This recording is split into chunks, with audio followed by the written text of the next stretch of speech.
안녕하세요. 저는 서울에 살고 있는 30대 여자입니다. 사연을 듣다 보니 저의 경악스러웠던 시집살이가 떠올라 사연을 보내봅니다.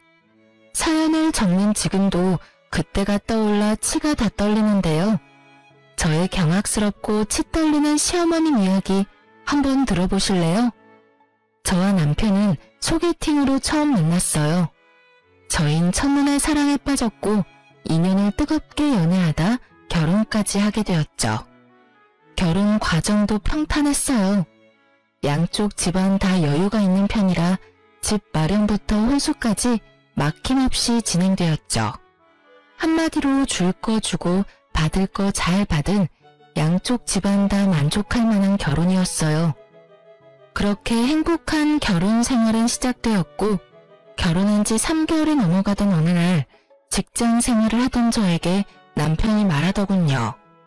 여보, 내 생각엔 당신 일 그만두고 좀 쉬는 게 좋을 것 같아. 응? 갑자기 왜? 갑자기가 아니고 계속 생각했어. 그렇지 않아도 당신 몸도 약한데 이번에 바뀐 팀장도 별로라며 하루가 멀다고 야근하는 것도 맘에 걸리기도 하고 그러다 진짜 당신 큰일이라도 날까봐 늘 걱정이었어. 그러니까 잘 생각해봐. 내 생각엔 집에서 좀 쉬면서 몸도 마음도 좀 추스르는 게 좋을 것 같아. 그래도 두 사람이 벌다가 혼자 벌면 힘들 텐데. 그런 걱정은 하지 말고. 난 당신도 알다시피 튼튼한 거 빼면 시체야. 정 안 되면 내가 투잡 쓰리잡이라도 뛸 테니까 당신은 당신 몸이나 걱정해. 생각해 볼게. 그냥 해본 말이겠지 했는데 아니더군요. 그 뒤로도 남편은 계속해서 저에게 쉬었으면 좋겠다며 권했고 전 결국 남편의 뜻을 따르기로 했어요. 사실 제가 워낙 체력이 약해 최근 들어 기력이 많이 떨어지는 느낌을 강하게 느끼고 있기도 했기에 아쉽거나 그렇진 않았던 것 같아요. 하여튼 전 남편 덕분에 주부의 인생을 맞이하게 되었고 주부란 직업은 생각보다 저의 적성에 잘 맞더라고요.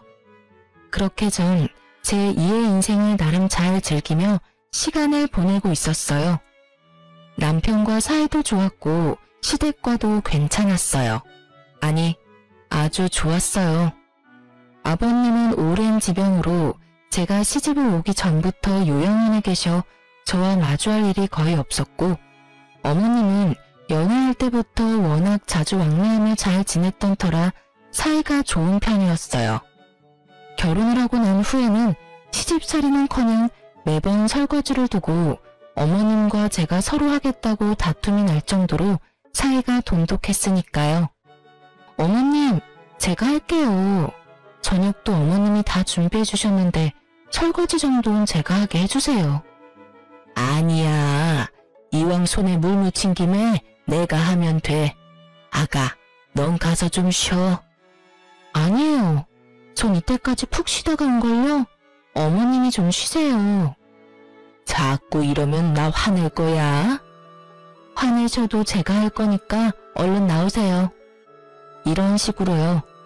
상황이 이러하니 매번 시댁에 다녀올 때면 정말 결혼 하나는 잘했다는 생각이 들 정도로 행복했는데 그 행복도 오래가지 않았어요. 시댁은 집 내부에 계단이 있는 2층 주택이었는데 생각해보면 이 2층에서 사건이 시작되고 이 2층에서 사건이 끝이 났네요. 그날의 시작도 2층 계단이었어요. 어머님께서 2층에서 내려오시다 다치셨다는 연락을 받았고 저흰 혼자 계신 어머님이 걱정돼 짐을 간단하게 싸 시댁으로 향했어요. 전화상으론 오른쪽 발과 왼쪽 팔을 다치셨다고 들었던 터라 혼자 계시게 할 순 없는 노릇이었죠. 그리고 워낙 다정하게 대해주셨으니 다 나으실 때까지 함께 지내는 것도 괜찮겠다 싶었어요. 시댁에 도착하니 어머님은 다친 팔과 발에 깁스하고 계셨고 저흰 정말 오기 잘했다며 다 나으실 때까진 시댁에 있기로 했어요.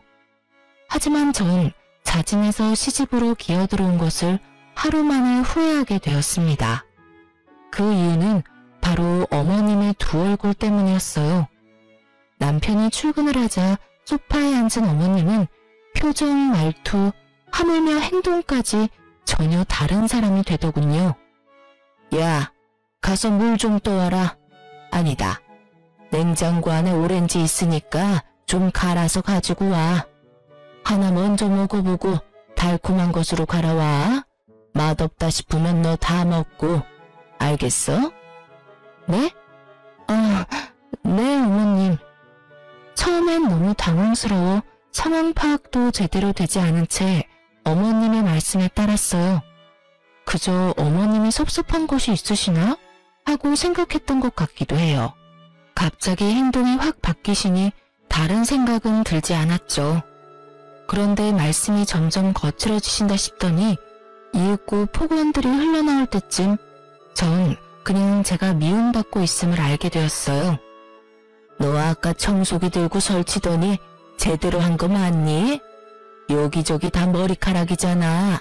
어휴, 넌 어떻게 제대로 할 줄 아는 게 없니? 왔다 갔다 하면서 기계만 밀면 되는 것도 제대로 못하면서 우리 아들하고 결혼할 생각은 했는지. 아니, 애초에 시집갈 생각을 했던 자체가 난 놀랍구나. 양심이 없는 건지 뻔뻔한 건지. 죄송해요. 다시 할게요. 됐다. 하루 종일 청소만 할 거야? 내일 다시 대청소 싹 하고 지금은 저녁 준비나 하거라. 너 하는 꼴 보니 지금부터 시작해도 저녁까지 다 만들 수나 있을지도 의문이다. 아, 하기 전에 냉장고에 묵은 반찬은 싹 버리고 정리하고 새로운 반찬 한 5가지 정도만 해. 재료는 다 있으니까 보고 알아서 하면 된다. 지금 생각하면 정말 답답한데 그땐 너무 당황스러워 뭐라 대꾸할 말도 생각이 나지 않았어요. 그저 어머님의 눈밖에 나고 싶지 않아 어떻게 해서든 더 잘하려고 애쓸 뿐이었죠. 하지만 제가 잘하든 못하든 어머님의 폭언과 핍박은 멈추지 않았고 퇴근하고 돌아온 남편을 보는 순간 서름이 폭발하고야 말았어요. 여보, 나 너무 힘들었어. 다짜고짜 남편의 뒤통수에 대고 울기 시작하자 옷을 갈아입고 있던 남편은 깜짝 놀라 저를 바라보더군요. 여보, 왜 울어? 무슨 일 있어? 그게 어머님이 이상하셔. 오늘 하루 종일 일 시키시고 막말하시고 못하면 못한다고 화내시고 잘하면 잘한다고 화내시더라니까. 나 진짜 당황스럽고 너무 무서웠어. 뭐? 당신 꿈 꿨어? 우리 엄마가 그럴 리가 없잖아. 악몽이랑 현실이랑 구분 못하고 있는 거 아니야? 내가 바본 줄 알아? 차라리 나도 꿈이었으면 좋겠어. 내가 오늘 하루 동안 내 뺨을 몇 대나 때렸는 줄 알아? 아팠어. 아팠다고. 악몽 같은 현실이었단 말이야. 눈물이 멈추질 않더군요. 저요. 회사 다닐 땐 연봉도 남편이랑 비슷했고 시집 올 때 갖출 건 다 갖춰서 시집 왔어요. 하물며 친정도 시댁보단 좀 더 부유한 편이었고요. 그런 제가 왜 어머님께 그런 취급을 받아야 하는지, 왜 그렇게까지 제가 싫으신 건지 온통 알 수 없는 것 투성이에 눈물이 멈추지 않더라고요. 울부짖는 저를 보자 장난이 아니란 것을 깨달은 남편은 저에게 자세히 말해보라고 했고 전 남편이 나가고 난 뒤부터 일어난 일들을 남편에게 말해주었죠. 제 이야기를 다 들은 남편은 저에게 어머님께 가보자며 1층 어머님 방으로 저를 데리고 가더군요. 어머님의 방문을 여는 순간 전 경악을 금치 못했습니다. 이게 다 뭐야? 엄마, 방이 왜 이래? 어머, 어머님, 방 꼴이 왜 이래요? 어머님의 방은 그야말로 개판이더군요. 엉망진창으로 어질러진 것은 물론이고 유리컵까지 깨져 파편이 여기저기 뒹굴고 있었어요. 분명 어머님 방 청소를 싹 다 했었던 전 정말 미치고 팔짝 뛸 노릇이었죠. 그거보다 더 미칠 노릇인 건 어머님의 말씀과 행동이었어요. 어머님은 아까의 표독스러운 표정은 온데간데 없고 저의 눈치를 보며 입을 열었어요. 그게 말이다. 다 내 잘못이다. 내가 플라스틱 컵을 썼어야 했는데 습관처럼 유리컵을 써서는 치우려고 했는데 보다시피 내가 몸이 불편해서 새아가한테 부탁했더니 글쎄 나한테 짜증을 막 내면서 폭언을 막 뱉어내더라고. 그래서 엄마가 치운다고 치웠는데 더 엉망이 되는 것 같아서 그냥 뒀어. 미안해 아들. 미안하구나. 아가, 내가 빨리 나아야 우리 아가 귀찮게 안 할 텐데. 얼굴색 하나 변하지 않고 천연덕스럽게 피해자 코스프레를 하는 어머님을 보고 있는데 온몸에 소름이 쫙 올라오며 어떤 말도 생각이 나지 않더군요. 남편도 머릿속이 혼란스러운지 아무 말도 없더라고요. 남편 입장에선 저도 어머님도 둘 다 거짓말할 사람들이 아닌데 서로의 말이 달라도 너무 다르니 혼란스러울 수밖에요. 이쯤 하면 남편이 자신의 편을 들며 저를 혼낼 줄 알았던 어머님은 생각보다 더 신중한 아들의 모습에 이대로는 안 되겠다 싶으셨는지 곡소리를 내며 대성통곡을 하기 시작하더군요. 손으로 바닥까지 내리치시면서요. 아이고, 늙으면 죽어야지. 이대로 살아서 뭐해. 발도 불편하고 팔도 불편해서 방도 제대로 못 치우고 가시집은 며느리 눈치나 보며 살아야 한다니. 아이고. 어머님의 곡소리에 남편은 어머님을 달래며 저를 꾸중하는 척을 했어요. 입은 저를 나무라고 했었지만 눈은 윙크를 날리더군요. 그러면서 나가보라는 손짓을 하길래 전 주저하지 않고 어머님의 방에서 나와 2층 저희 방으로 올라왔어요. 방으로 돌아와 침대에 앉아 생각하고 또 생각했어요. 아무리 생각해도 전 어머님이 저렇게 하실 만큼 잘못한 것이 없더라고요. 생각하고 또 생각하던 그때 남편이 방으로 돌아오더군요. 어머님은 뭘 하셔? 그냥 당신이 한 말이랑 별반 다르지 않아. 가해자 피해자가 바뀌긴 했지만. 당신 설마 내가 진짜 그랬을 거라 생각하는 건 아니지? 나 진짜 아니야. 내가 왜 어머님께 그러겠어. 정말 진짜 어머님이 나한테 그렇게 행동하셨다니까? 그게 어머님은 또 당신이 그랬다고 하니까.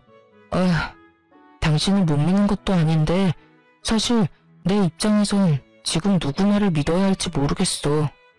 당신도 그럴 사람이 아니라는 걸 누구보다 내가 잘 알고 엄마 역시 내가 잘 아니까. 전 미쳐버리게 억울했지만 남편의 입장이 이해되지 않는 것도 아니었기에 더는 긴 말하지 않고 짧고 굵게 사실만 말했어요. 그래, 당신 마음 이해해. 그래도 난 절대 그렇게 행동하지 않았어. 저의 단호한 말투에 남편 역시 제 어깨를 토닥여 주더라고요. 하지만 저를 온전히 믿는다는 느낌은 들지 않았어요. 이해해줘서 고마워 여보. 하여튼 내가 엄마한텐 혹시나 당신한테 섭섭한 것이 있더라도 말은 너무 심하게 하지 말라고 부탁드렸어. 그러니까 당신도 마음 좀 풀어.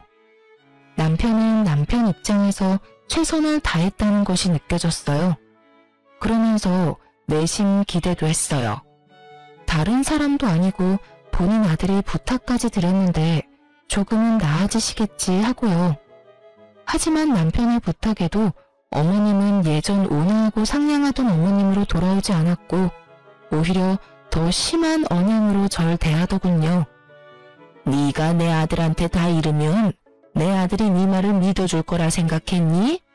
꿈도 야무지구나. 장학금까지 받으면서 대학교 다녔다고 하던데 다 거짓말 아닌지 몰라. 저렇게 생각이 모자라서야 장학금은 어떻게 받은 건지. 애초에 힘들게 일하고 남편한테 집안일 일러 바치는 게 제대로 가정교육 받은 사람의 행동인지도 잘 모르겠구나. 넌 친정에서 도대체 뭘 배워서 시집 온 게야? 진정에 돈도 좀 있다고 들었는데 신부 수업 같은 건 받지도 못했니? 도대체 이 상황에서 친정을 왜 나오며 신부 수업을 어떻게 받으면 이런 상황을 헤쳐나갈 수 있는지 정말 궁금해지더군요. 제가 너무 어이가 없어 헛웃음을 뱉으며 가만히 서 있자 어머님은 그 모습조차 보기 싫으셨는지 호통을 치셨어요. 너 지금 웃니? 내 말이 우스워? 아휴, 됐어. 내가 너랑 무슨 말을 하겠어? 꼴도 보기 싫으니 가서 빨래나 하거라. 쓸데없이 세탁기 돌리지 말고 손빨래 해. 알겠어? 이렇게 말씀하시며 가라는 손짓을 하는데 이대로는 도저히 안 되겠다는 생각이 들더군요. 그래서 전 어머님과 이야기를 나눠보기로 했어요. 저 어머님, 저랑 이야기 좀 해요. 뭐? 할 말이 있니? 그게 제가 어머님께 혹시 뭘 잘못한 걸까요? 제가 저도 모르는 사이 섭섭하게 해드린 것이 있다면 말씀해주세요. 아니면 뭐가 마음에 안 드시는 걸까요? 그게 뭐든 말씀해주세요. 제가 다 고치도록 노력해 볼게요. 그렇게 노력할 필요 없다. 네가 노력한다고 해도 어차피 되지 않을 테니까. 아니에요, 어머님. 저 진짜 다 바꿀 수 있어요. 그러니 제발 말씀해주세요. 저 진짜 어머님이랑 이렇게 지내는 거 너무 힘들어요. 난 네가 그냥 싫단다.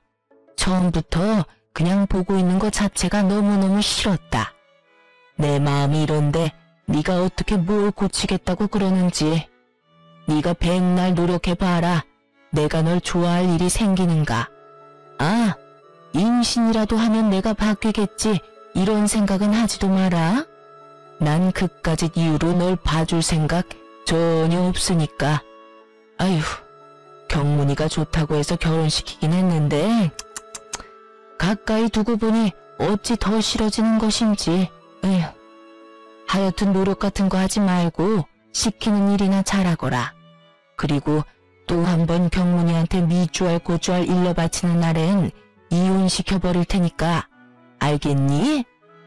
이혼이라니 말씀이 너무 심하시잖아요. 제가 그렇게 싫으시면 애초에 결혼을 안 시키셨으면 되셨잖아요. 내가 결혼 반대했으면 우리 아들이 날 얼마나 미워했겠어? 난 우리 아들한테 미움받기 싫다. 그러게 애초에 네가 우리 아들이랑 결혼 안 했으면 서로 얼마나 좋았어? 이렇게 말씀하시며 깁스하신 왼손으로 컵을 들고 차를 드시는 모습을 보는데 정말 눈이 튀어나올 뻔했어요.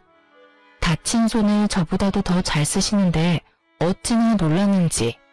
하물며 다친 다리도 멀쩡하신 것 같더라고요. 제가 너무 놀라 억소리를 내며 어머님을 보고 있자 어머님은 그제야 다친 손을 썼다는 사실을 자각하신 듯 어떻게 된 일인지 친절히 설명해 주시더군요. 아, 이거? 깁스할 정도는 아니고 가벼운 타박상이었는데 내가 해달라고 했다. 깁스 정도는 해야 너희가 여기 와서 날 돌봐줄 것이 아니냐? 설마 혼자인 날 두고 분가한다 할까 싶어서 두고 봤더니 기어코 네가 분가를 해? 어림도 없지. 난 네가 우리 아들이랑 둘이서 알콩달콩 사는 꼴은 절대 못 보니 다시 분가할 생각은 꿈도 꾸지 말려무나. 네, 그래요. 어머님은 깁스까지 할 필요도 없는 가벼운 타박상이었고 저를 시댁으로 끌어들이기 위해 이런 쇼까지 벌인 것이었습니다. 전 도저히 이해가 되지 않았어요. 아무리 아들이 좋아한다고 한들 그렇게 제가 마음에 들지 않으면 결혼을 반대하셨으면 됐을 텐데 왜 굳이 가족으로 받아들여서 이렇게 절 괴롭히시는 건지. 그렇게 제가 싫다 하시면서 왜 가까이 절 두고 보시려고 하시는 건지. 그 모든 것이 이해되지 않았고 그 상황들이 무섭게 느껴지기까지 했어요. 어머님은 작당을 하신 듯 남편이 있으면 골골골 곧 죽을 사람처럼 아픈 척을 했고 남편이 출근만 했다 하면 팔팔하기가 갓 잡아 올린 화로와 다름이 없더군요. 인간은 적응하기 나름이라고 하더니 제가 하루가 다르게 생기를 잃어가자 남편은 조만간 다시 나가자며 약속을 해주었고 그 약속을 받고 나니 곧 끝이 난다는 생각에 반복되는 어머님의 두 얼굴이 적응이 되더군요. 적응이 되고 나니 어느 순간부턴 두려움은 점차 사라지고 한 귀로 듣고 한 귀로 흘리며 어머님의 뜻대로 움직여주고 있었습니다. 어머님이 말을 해봤자 논리가 통하는 사람도 아니었고 논리가 통하는 사람이라고 한들 제가 무조건 싫다는 사람에게 굳이 입씨름을 하며 힘을 빼기 싫다는 생각이 컸던 것 같아요. 거기에다 전 남편을 너무 사랑했고 그렇게 사랑하는 남편과 이혼할 생각이 조금도 없었기에 싸우기보다 피하는 것을 선택했죠. 왜 그런 말도 있잖아요. 똥이 더러워서 피하지 무서워서 피하나. 그 당시에 어머님은 저에게 더러운 똥 그 이상 그 이하도 아니었습니다. 하지만 그 더러운 똥을 더는 피하고 있을 수만은 없는 일이 일어났어요. 그날은 어머님이 대청소를 시키신 날이었고 전 청소의 마무리로 쓰레기를 버리려 쓰레기통을 비우고 있었어요. 그런데 통 안에서 익숙한 것들이 쏟아져 나오더군요. 제 옷, 립스틱, 매니큐어, 향수까지. 옷과 립스틱은 망가져 있었고 나머지는 다 쏟아져 빈병이더군요. 아무리 생각해도 전 버린 적이 없는데 제 물건이 그런 꼴로 쓰레기통에 들어가 있는 것을 보고 있자니 어리둥절하더라고요.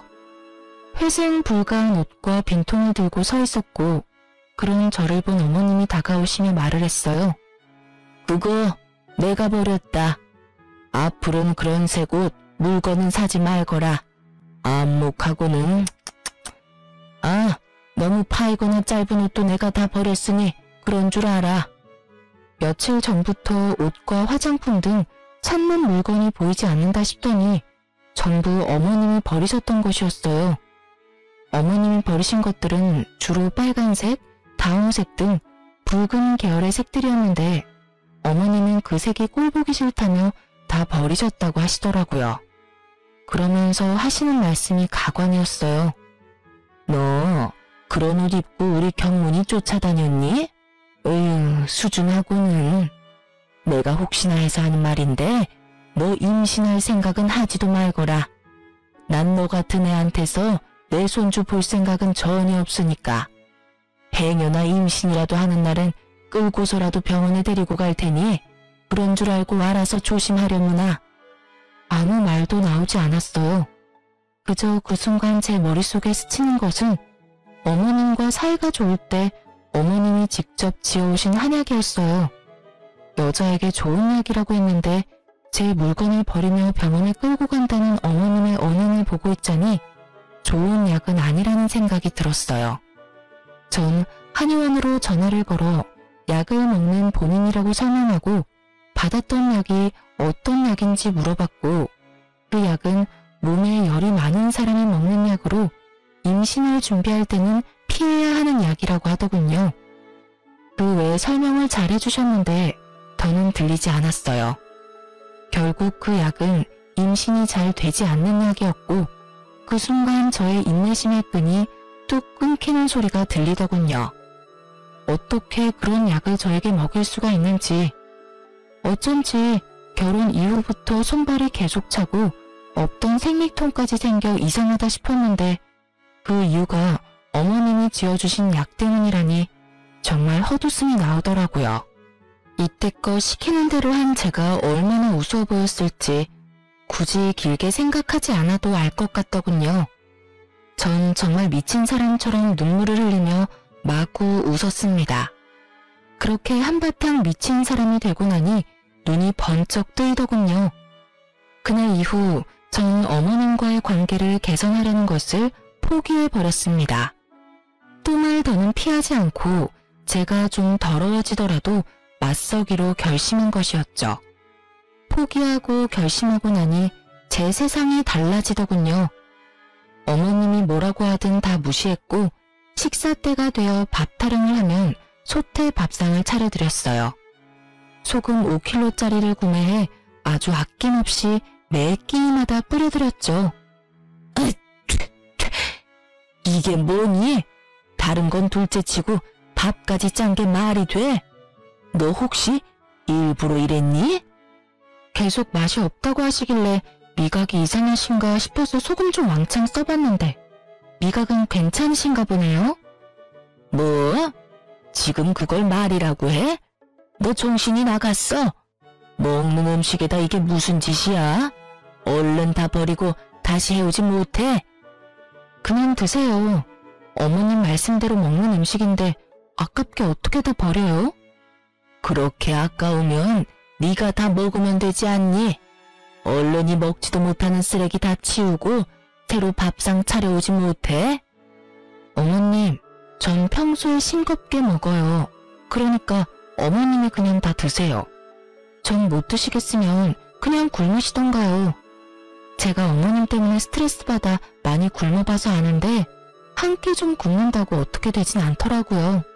아, 이참에 다이어트 하신다 생각하시고 좀 굶으세요, 어머님. 뭐라고? 니년이 드디어 미친 것이야? 어디 시어머니 밥상을 이따위로 차려놓고 미안한 기색은커녕 그 뚫린 입으로 뭐? 굶으세요? 니년이 아직 정신을 못 차렸구나. 정신을 겨우 차려서 이러는 거예요. 계속 당하다 보니까 정신이 번쩍 들더라고요. 감사해요, 어머님. 아, 그리고 지어주신 한약은 어머님 방에 가져다 놨으니 어머님 드세요. 알아보니 그 약 몸의 열기를 내려주는 약이라고 하던데 어머님께 꼭 필요하신 것 같아서요. 식후 하루에 한 포씩 꼭 챙겨 드세요. 아시겠죠? 이년이 진짜? 저의 비아냥에 화가 잔뜩 난 어머님은 그릇을 다 엎어버리셨고 음식들과 함께 그릇들이 식탁 밑으로 떨어져 다 깨져버렸죠. 그릇을 다 박살내고도 분이 풀리지 않은 어머님은 여전히 씩씩거리고 계셨고 전 깨진 그릇을 피해 방으로 들어가 버렸습니다. 달라져도 너무 달라진 제 행동에 어머님도 크게 당황했는지 방까지 쫓아오진 않더군요. 그렇게 전 방에서 푹 쉬다가 남편이 오는 시간에 맞춰 주방으로 향했고 저의 예상대로 주방은 여전히 엉망이었어요. 전 적당한 곳에 자리를 잡고 쪼그리고 앉아 남편이 들어온 타이밍에 맞춰 눈물을 쏟아내며 깨진 그릇들을 치우기 시작했어요.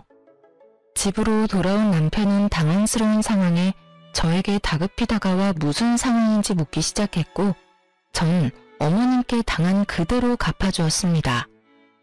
이게 다 뭐야? 당신이 이런 거야? 그게... 내가 음식간을 잘못해서 좀 짜게 됐었나 봐. 어머님이 드시더니 이것도 음식이라고 했냐면서 내가 다 부족해서 그래. 어머님이 화내실만 하지. 엄마가 이랬다고?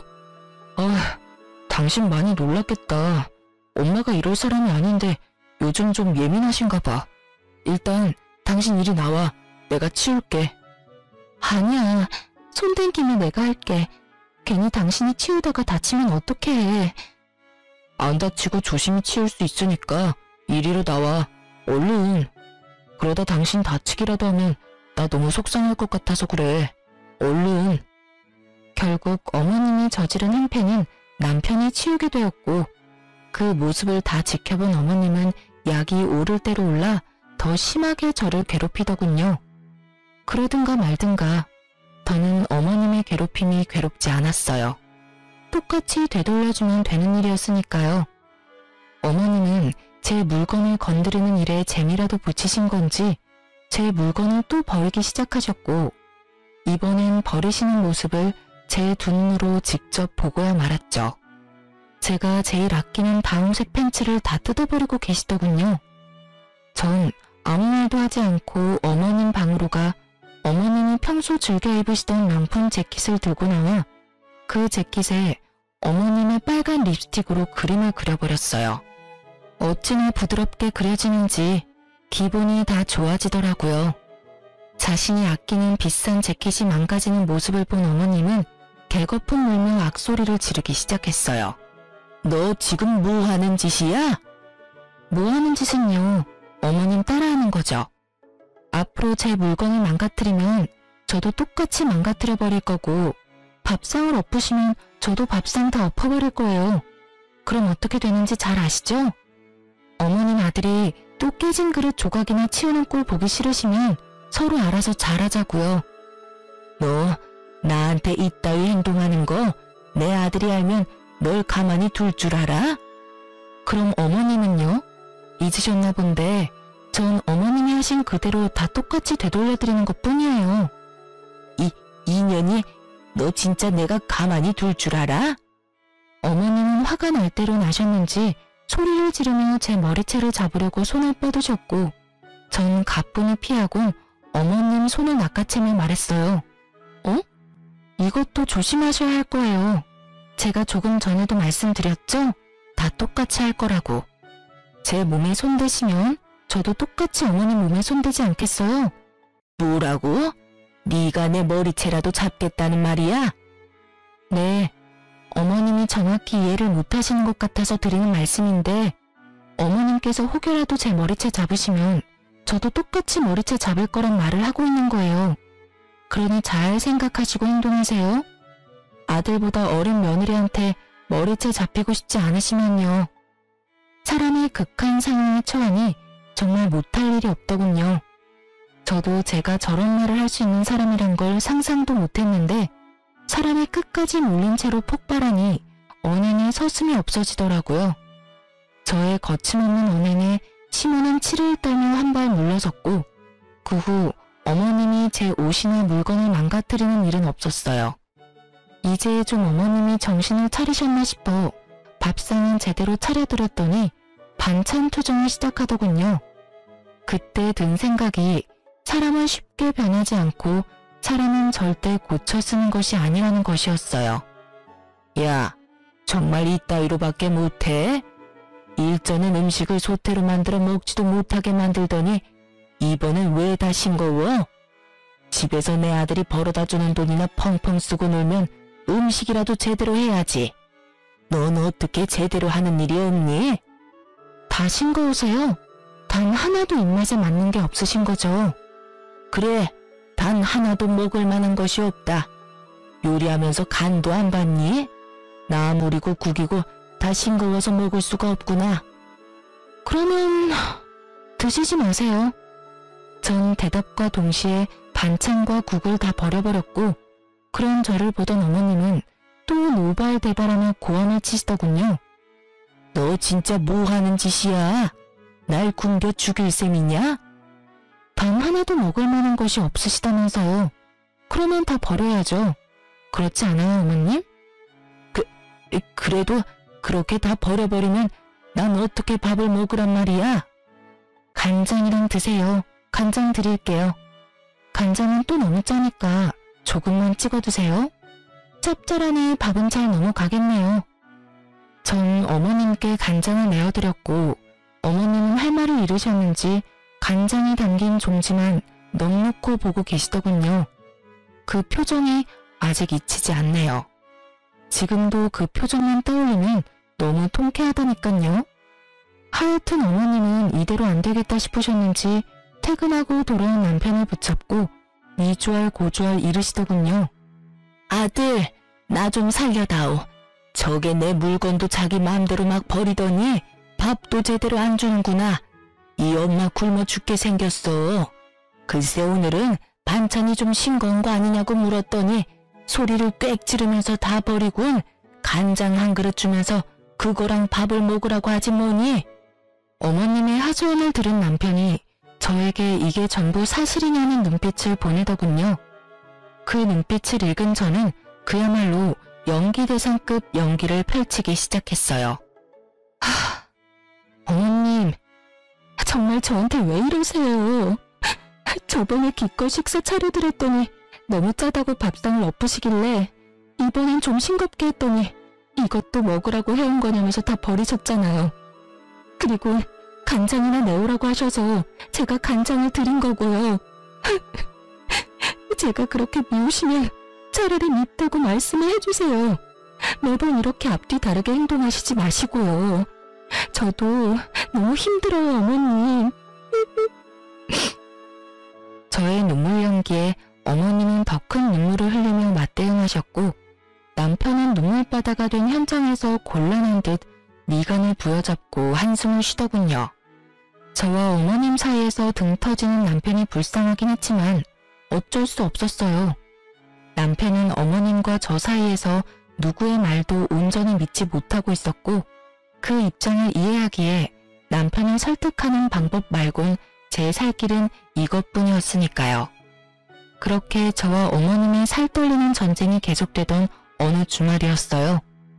남편과 방에서 시간을 보내던 저는 남편에게 간식이라도 챙겨줄 요령으로 방에서 나왔고 2층의 계단 끝에 계신 어머님과 눈이 마주쳤어요. 어머님은 방에서 나오는 저를 보며 씩 웃으셨고 전 2층엔 무슨 일이지? 하는 생각도 잠시 들었지만 그 일이 무엇이든 간에 저와는 상관이 없는 일이니 어머님을 지나치려 할 때 일이 일어났어요. 갑자기 어머님은 소리를 지르더니 계단에서 미끄러져 구르는 것이 아니겠어요? 아가야, 밀지 마! 살려줘!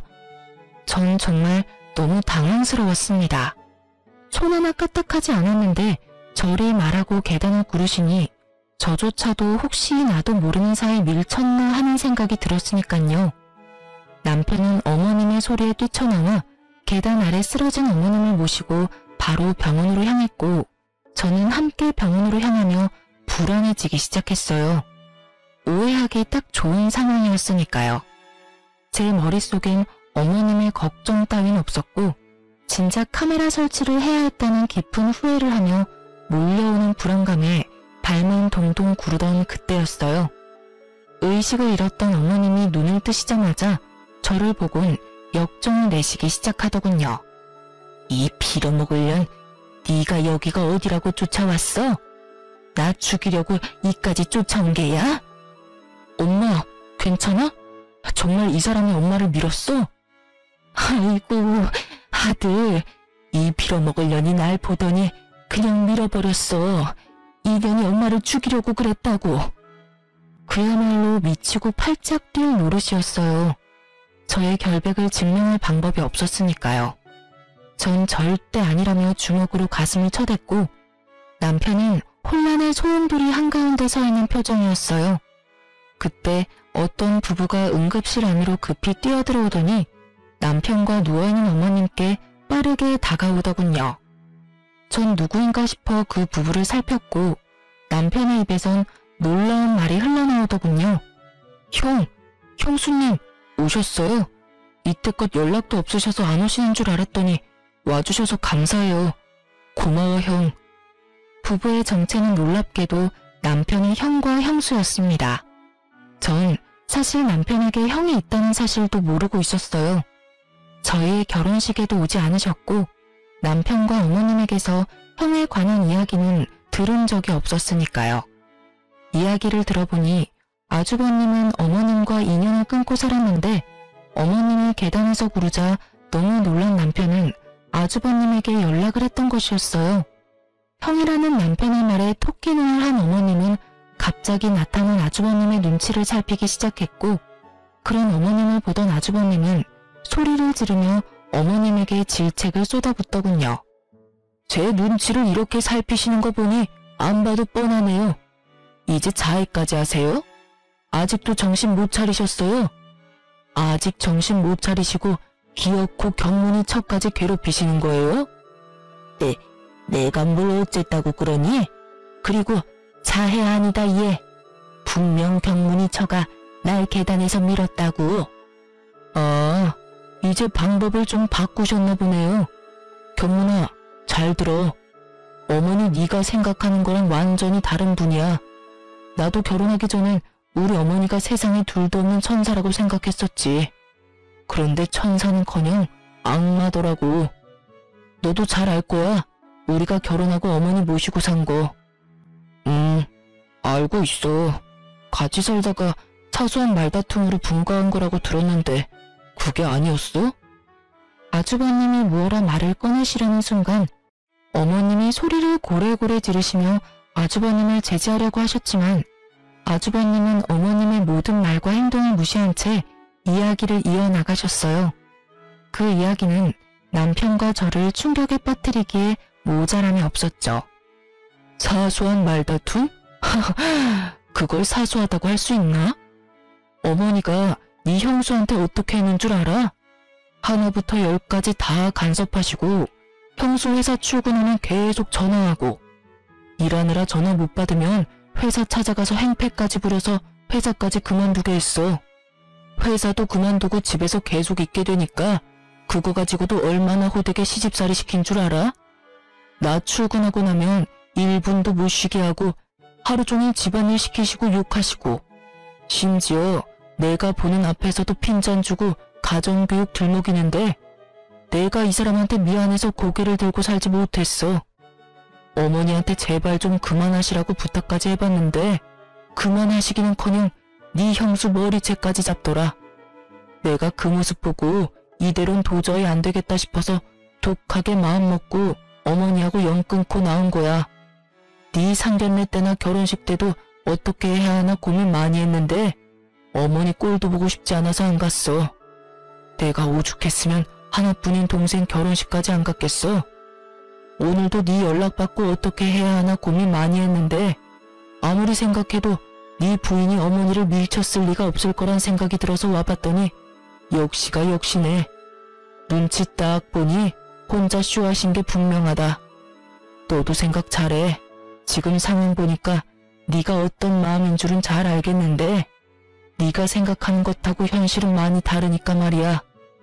알고 보니 형님과 아주버님은 결혼 이후 어머님과 함께 살았는데 그땐 지금처럼 뒤로 괴롭히는 것이 아닌 대놓고 괴롭혔다고 하더군요. 어머님의 시집살이가 너무 심해 그걸 지켜보던 아주버님이 결국 어머님에게 절연을 선언하고 집을 나가셨던 것이었고요.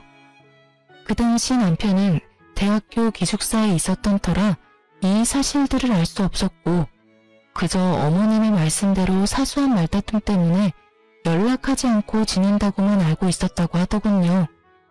그런데 저희의 결혼식까지 오지 않으시니 남편 입장에선 너무 섭섭해 그간 연락을 하지 않았던 것이고요. 그렇게 말도 꺼내지 않았으니 저도 알 수가 없었죠. 한번 자신의 시집살이로 아들을 잃은 경험을 했던 어머님은 방법을 바꿔 저를 괴롭혀왔던 것이었습니다. 남편은 믿을 수 없는지 형님께 물었어요. 형수님, 형 말이 전부 사실이에요? 네, 서방님. 믿기지 않겠지만 전부 사실이에요. 저 3개월 어머님이랑 같이 살았는데 그 3개월 때문에 지금까지 정신과 약 먹고 있어요. 수면제 없이는 잠도 못 자고요. 얼마나 시집살이가 심했는지 아시겠죠? 오죽했으면 그 효자였던 형이 어머님과 절연까지 했겠어요. 모르긴 몰라도 어머님이 동서한테도 심하게 대하셨을 거예요. 한 번 아들을 잃어봤으니 대놓고 괴롭히진 않고 뒤에서 사람 피말리게 괴롭혔을 거라고요. 오늘도 동서가 계단에서 밀어서 다치셨다고요? 제가 장담하는데 혼자 구르셨을 거예요.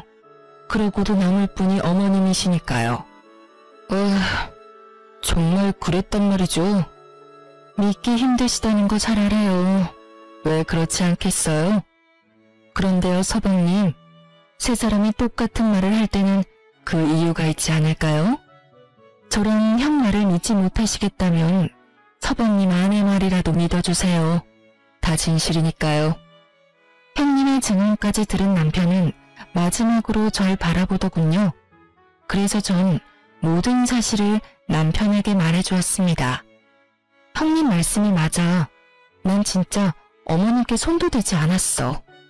어머님이 나랑 눈 마주치니까 웃으시더니 그대로 굴러 떨어지셨어. 그러게 내가 다 말했잖아. 당신 없으면 나한테 모질게 대하신다고. 나한테 임신할 생각은 하지도 말라면서 혹시나 임신이라도 하는 날은 병원에 끌고 가신다고 하시더라. 그뿐인 줄 알아? 나한테 지어주신 한약도 알고 보니까 몸에 열 많은 사람이 먹는 약으로 임신 준비 중인 사람들은 절대 먹으면 안 되는 약이라고 했어. 난 그것도 모르고 얼마나 열심히 먹었는데. 물론 나도 어머님께 모질게 굴긴 했어. 그런데 그건 어머님이 그렇게 행동하시니까 나도 살려고 그랬어. 그렇게 하지 않으면 내가 죽을 것만 같아서. 어머님도 똑같이 당해보셔야 내가 얼마나 괴로운지 아실 것 같아서. 모든 사실이 드러나는 순간 왜 그렇게 눈물이 나는지 제가 어린아이처럼 엉엉 울자 형님이 절 안아주시더군요. 동서, 많이 힘들었지? 우리가 진작 서방님한테 다 말했어야 했는데 미안해. 다 우리 잘못이야. 저 진짜 너무 힘들었어요. 저는 형님의 위로에 더 크게 울어버렸고 이런 저를 보던 남편은 화를 꾸역꾸역 누르며 어머님께 묻기 시작하더군요. 어머님은 끝까지 사실이 아니라며 변명을 했지만 이미 너무 많은 사실을 듣게 된 남편에겐 통하지 않았죠. 이 말이 전부 사실이야, 엄마? 아니야, 아니라고. 경문이 네가 더 잘 알지 않니? 엄마가 희경이한테 얼마나 잘해줬니? 저 손에 물 묻히기도 아까워서 매번 엄마가 뒷정리도 다 하는 거 네 눈으로 다 봤잖아. 정말 아니야. 믿어줘, 아들. 거짓말. 난 정말 엄마를 믿었어. 희경이가 정말 힘들다고 하면서 우는데도 엄마를 믿었다고. 그런데 엄마가 어떻게 그럴 수가 있어? 정말 아니야, 아들. 엄마 좀 믿어줘. 엄마는 정말 그럴 사람이 아니야. 그럼 형이랑 형수 그리고 희경이까지 다 거짓말을 하고 있다는 말이야? 그래, 다 거짓말을 하는 거야. 진짜야. 아들, 경문아, 엄마 말 좀 믿어줘. 울지도 마. 우는 것도 진짜 소름 끼치니까. 엄마가 어떻게 그럴 수가 있어? 내가 엄마를 얼마나 믿었는데. 나도 당장 분가할 테니까 그런 줄 알아. 형처럼 영까지 끊을 생각은 아니지만 자주 보고 살진 못할 거야. 남편은 씩씩대며 이렇게 말했고 그런 남편의 말을 듣던 어머님은 그대로 정신을 잃으셨어요. 그 후 깨어나신 어머님은 충격이 크셨는지 치매 증상이 나타나더군요. 남편을 보며 여보라고 했다가 아주버님의 이름을 부르실 때도 있었고요. 하지만 그 정신없는 와중에도 저만 보면 제 머리채를 잡으려고 애쓰시더군요. 이 미친년, 니년 때문에 내 아들이 나한테 소름이 끼친다고 했어. 다 니년 때문이야. 다 니년 때문이라고. 엄마, 정말 왜 이래? 희경이가 무슨 잘못을 했다고 이래? 여보, 저년이 글쎄 우리 아들이랑 내 사이를 다 갈라놨어요. 첫째 며느리도 내 아들을 뺏어가더니 저년마저 내 아들을 뺏어갔다고요. 너 이년 이리로 못 와? 내가 너 가만히 안 둘 거야. 이런 어머님의 본 모습을 눈앞에서 보게 된 남편은 저를 어머님에게서 완전 격리를 시켜주었고 전 그 후로 어머님을 볼 수 없었어요. 그 후 남편은 어머님의 거처를 고민하는가 싶더니 아버님이 계시는 요양원에 어머님을 함께 모시더군요. 어머님을 요양원에 모셔다 드리고 집으로 돌아온 남편은 저를 꼭 안아주며 말했어요. 여보, 미안해. 내가 진작 당신 말을 믿었어야 했는데 내 입장에선 두 사람 다 하는 말이 너무 틀리니까 한 사람 말만 믿는 게 어렵더라고. 정말 미안해. 당신 입장이 어떤지는 나도 잘 알고 있었고 이해도 했어. 다만 내가 너무 힘들고 괴로우니까 당신도 미워지는 순간이 있긴 했어. 미워지는 순간만 있었다니 당신한테 참 고맙다. 나 같으면 사랑이고 뭐고 당장 이혼하자고 했을 텐데. 하여튼 다 고맙고 다 너무 미안해 여보. 내가 앞으로 살면서 다 갚을게. 다신 당신 눈에 눈물 나게 하는 일 없도록 할게. 남편은 진심으로 저에게 용서를 구했고 전 그런 남편을 안아주며 용서해 주었어요. 그 이후 남편과 전 잘 지내고 있습니다. 어머님과 아버님은 남편만 가끔 찾아뵙고 있어요. 어머님은 아직까지도 보고 싶지 않은데 아버님과 한 병실에 모시고 있어 어쩔 수 없이 함께 뵙고 오는 것 같았어요. 저도 어머님에 대해선 말도 꺼내지 않고 남편 역시 저에게 어머님의 이야기는 꺼내지 않으니 자세히 알진 못하지만요. 요양병원 비용은 아주버님과 상의해본 결과 시댁 집을 팔아 충당하기로 결정했습니다. 어차피 그 누구에게도 좋은 추억이 있지 않은 집이었기에 처분하고 그렇게라도 쓰자는 것이 형제의 뜻이었어요. 그렇게 전 어머님과의 악연을 끊어버리고 잊고 살려고 노력하고 있습니다. 요즘은 아주버님 형님과 자주 왕래하며 지내는데 형님이 그렇게 저를 아껴주실 수가 없어요. 드라이브도 시켜주시고 선물도 사주시고 가끔 반찬도 만들어다 가져다 주시는데 아마 같은 일을 겪었던 터라 저에게 더 큰 마음을 쏟아주시는 것 같아요. 그리고 또 좋은 소식이 있어요. 저희에게 멋진 천사가 찾아왔어요. 현재 7개월 가까이 제 뱃속에서 자라고 있는데 어떤 녀석이 태어나려고 하는지 발차기로 제 갈비뼈를 부숴버릴 태세라 잠도 잘 못 자고 있네요. 모르긴 몰라도 축구 선수를 시켜야 할까 봐요. 이로써 저의 긴 사연은 끝이 났어요. 끝까지 함께 해주셔서 감사합니다.